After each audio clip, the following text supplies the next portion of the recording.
Nakaraang araw nga ay naging kuspusan ang tryouts para sa ating Gilas Pilipinas Under 16. Ito'y sa pangunguna nga ng former Gilas point guard at Ginebra San Miguel veteran na si L.A. Tenorio. Ayon sa kanya, February 3 at 4 pa lang ay nagsimula na silang maghanap ng mga batang players na isasabak sa paparating na Siaba Under 16 Championship sa Mayo, na magiging qualifier naman para sa FIBA Under 16 Asia Cup na gaganapin sa buwan ng Agosto ngayong taon sa bansang Mongolia. Dagdag pa niya, nagsimula daw sila sa 100 players at nakat ito sa 40 players na lang pagkalipas ng isang araw.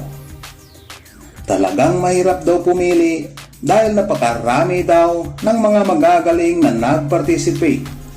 Mula sa 40 players ay ibababa daw nila ito sa 15 players na lang at doon na sila magde-decide kung sino-sino ang isasama sa lineup.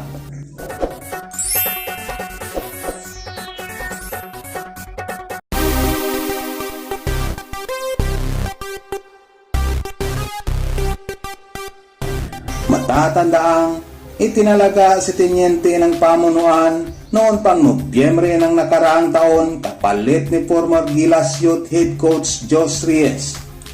Kasama ni L.A. Tenorio sa coaching staff ay ang former Gilas Pilipinas forward na si Gabe Norwood.